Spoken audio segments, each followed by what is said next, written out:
Operation সিঁদুর, এই operation সিঁদুর কি রাজনৈতিক কাজে লাগাচ্ছেন, ভোটের কাজে?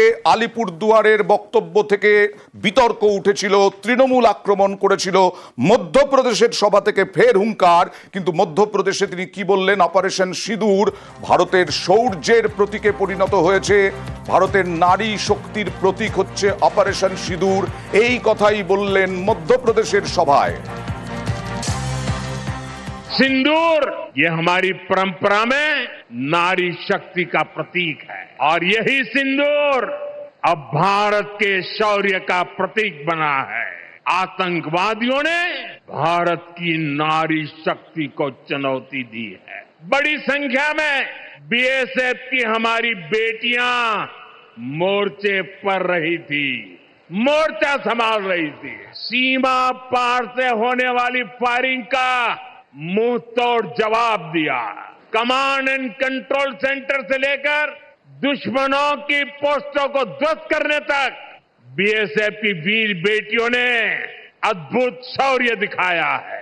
अब घर में घुसकर भी मारेंगे और जो आतंकियों की मदद करेगा उसको भी इसकी भारी कीमत चुकानी पड़ेगी। अगर तुम गोली चलाओगे तो मान के चलो गोली का जवाब गोले से दिया जाएगा। ऑपरेशन सिंदूर हमारी नारी शक्ति के सामर्थ्य का भी प्रतीक बना है। আর সর্বদলীয় প্রতিনিধি দলে অভিষেক বন্দ্যোপাধ্যায় জাপান, দক্ষিণ কোরিয়া, ইন্দোনেশিয়া এই সমস্ত জায়গায় গিয়ে ভারত কেন পাকিস্তানের ওপরে হামলা চালালো, কেন অপারেশন সিঁদুর, এই নিয়ে ব্যাখ্যা দিচ্ছেন সর্বদলীয় প্রতিনিধিরা এবং তার সঙ্গে অভিষেক বন্দ্যোপাধ্যায়। এইখানে তিনি বললেন যে কেন্দ্রে ক্ষমতায় থাকা দলের সঙ্গে রাজনৈতিক মতবিরোধ থাকতেই পারে, কিন্তু দেশের নিরাপত্তার স্বার্থে সেই রাজনৈতিক মতবিরোধের কোনো জায়গা নেই। I might have differences with the ruling party, but I will not let my political interests come in my nation's interest. I will keep working what is in best interest of my nation. I'm going to fight the ruling party tooth and nail, and I will not budge an inch from this fight, but I will not do anything that is against my country's interest. Make no mistake. এই যে ছবিটা দেখছেন, অভিষেক অনুসরণে, অভিষেকের model অনুসরণে BJP. কেন বলছি? অভিষেক বন্দ্যোপাধ্যায় যেখানে যেখানে যাচ্ছেন, সে জাপান হোক, দক্ষিণ কোরিয়া হোক, ইন্দোনেশিয়া হোক, সেখানে বাঙালি অস্মিতা, দেশের যারা মনীষী তাদেরকে শ্রদ্ধা জানানো হচ্ছে, কারো সৌধে, কারো মূর্তিতে শ্রদ্ধা জানাচ্ছেন। অভিষেকের মডেল অনুসরণে বিজেপি কেন, বিদেশের মাটিতে অভিষেক অনুসরণে বিজেপি কেন, এইটা নিয়ে বিস্তারিত জানবো। কি বলা হচ্ছে আবিরের কাছ থেকে। আবির,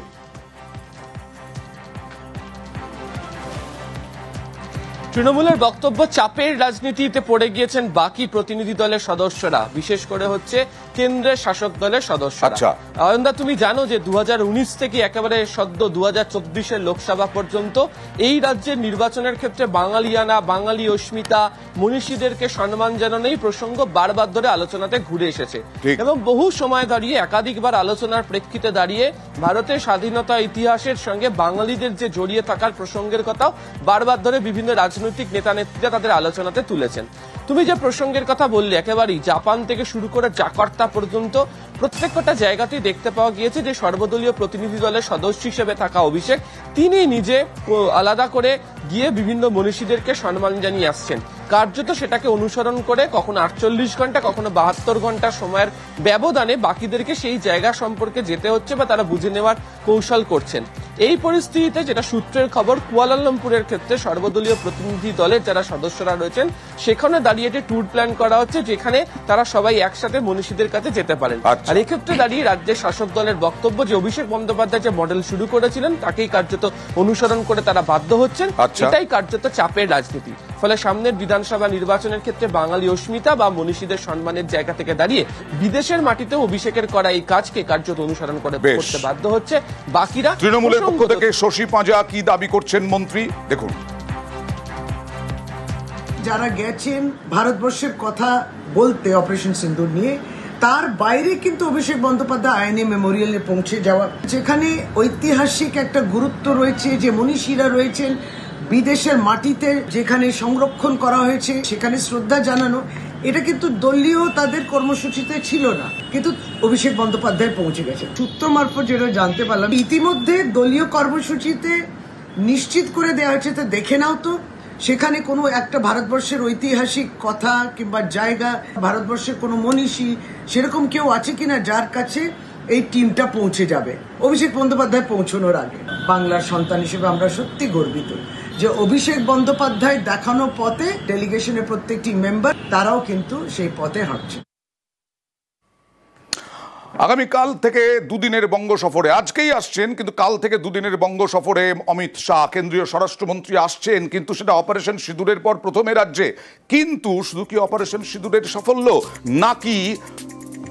নাকি ঘুঁটি সাজাতে আসছেন 26-এর আগে? যেমনভাবে প্রধানমন্ত্রী নরেন্দ্র মোদী আলিপুরদুয়ারের সভা থেকে এ রাজ্যের সরকারকে আক্রমণ করেছিলেন, তৃণমূলকে চাঁচাচোলা ভাষায় আক্রমণ করেছিলেন, পাল্টা দিয়েছিলেন মুখ্যমন্ত্রী মমতা বন্দ্যোপাধ্যায়, আর আজকে অমিত শাহ আসছেন, স্বামীজির বাড়িতেও যাবেন, এছাড়াও নেতাজি ইন্ডোরে তিনি এই দুদিনের মধ্যে নেতাজি ইন্ডোরে সাংগঠনিক সভা করবেন। কি পৌঁছে দেবেন বার্তা, তাই এখন দেখার। জগন্নাথ চট্টোপাধ্যায় বিজেপি নেতা, তিনি কি বলছেন দেখুন। আগামী 31 তারিখ দেশের স্বরাষ্ট্রমন্ত্রী আমাদের এবং দেশের সমবায় মন্ত্রী তিনি কলকাতায় আসবেন। 31 এবং 1 এই দুদিন কেন্দ্রীয় স্বরাষ্ট্রমন্ত্রীর পশ্চিমবঙ্গে সফর রয়েছে। 1 তারিখ তিনি প্রথমে একটি কলকাতাতে সরকারি অনুষ্ঠানে অংশগ্রহণ করবেন এবং তারপরে কলকাতার নেতাজি ইন্ডোর স্টেডিয়ামে একটি সাংগঠনিক সম্মেলনে কেন্দ্রীয় স্বরাষ্ট্রমন্ত্রী অংশ নেবেন এবং এরপর সেখান থেকে তিনি যাবেন স্বামী বিবেকানন্দের বাড়ি সিমলাতে, বিবেকানন্দ রোডে স্বামী বিবেকানন্দজির বাড়িতে তিনি পশ্চিমবঙ্গের প্রমুখ সন্ত সমাজের প্রতিনিধিদের সঙ্গে একটি বৈঠক করবেন, মিলিত হবেন। অমিত শাহ আসছেন, এর আগে প্রধানমন্ত্রী এসেছেন। দিলীপ ঘোষের রাজনৈতিক ভবিষ্যৎ কি, এই নিয়ে আলোচনা চলছে, কারণ দিলীপ ঘোষ ওই দিন ডাক পাননি, প্রধানমন্ত্রী যেদিন আলিপুরদুয়ারে এসেছিলেন। অমিত শাহ আসছেন, অমিত শাহর জন্যও ডাক পাননি, কিন্তু কেন ডাক পাননি, কি বলছেন? এর আগেও অভিমান ঝরে পড়েছিল, আজকেও দিলীপ ঘোষের গলায় অভিমানের সুর। নেতাদের সঙ্গে না ডাকলে আমি যাই না, বড় নেতাদের মান সম্মান আছে, তো তারা যাদের ডাকেন তারা যায়।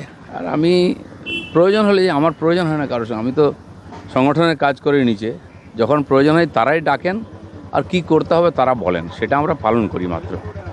আগে গেছি যখন আমি প্রেসিডেন্ট ছিলাম, স্বাগত করতাম, ওনার সঙ্গে থাকতাম, এখন অন্যরা সেই দায়িত্বটা সামলাচ্ছেন, আমরা কার্যকর্তাদের বৈঠকে থাকব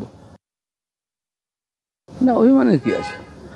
দেখুন, রাজনীতিতে একটা লোকেদের মধ্যে ট্রেন্ড আছে যে নেতার পেছনে পেছনে ঘোরা, কারণে অকারণে 100-200 লোক দাঁড়িয়ে থাকে সারাদিন, দেখাও করে না, কিছু না। তো এটা একটা কালচার হয়ে গেছে। আপনারা ভাবেন বলতে এটাই ঠিক, যে বৈঠকে যে প্রোগ্রামে যেতে বলা হয় কর্মীরা সেখানেই যায়, কোন নেতারা কোথায় থাকবে সেটা পার্টি ঠিক করে, সেটাকে আমরা মেনে চলি, এটাকে আমরা ডিসিপ্লিন বলি। আমরা সুকান্ত মজুমদারের সঙ্গে কথা বলেছিলাম, বিজেপি রাজ্য সভাপতি, কেন্দ্রীয় শিক্ষা প্রতিমন্ত্রী। তিনি বলছেন দিলীপ ঘোষের ব্যাপারে তার কোনো ভূমিকা থাকতে পারে না, কারণ তিনি এক সময় কেন্দ্রীয় যে নেতৃত্ব তার সহসভাপতি ছিলেন। দিলীপ দা আমাদের পার্টির নেতা, কিন্তু উনি সর্বভারতীয় সভাপতি পদে লাস্ট ছিলেন, অতএব ওনার বিষয়ে সিদ্ধান্ত নেওয়ার ক্ষমতা সুকান্ত মজুমদারের নেই। সর্বভারতীয় স্তরেই সমস্ত সিদ্ধান্ত হবে। আজকেও ডাক পাননি, সেটা পরে আপনারা জানতে পারবেন কি হয়েছে।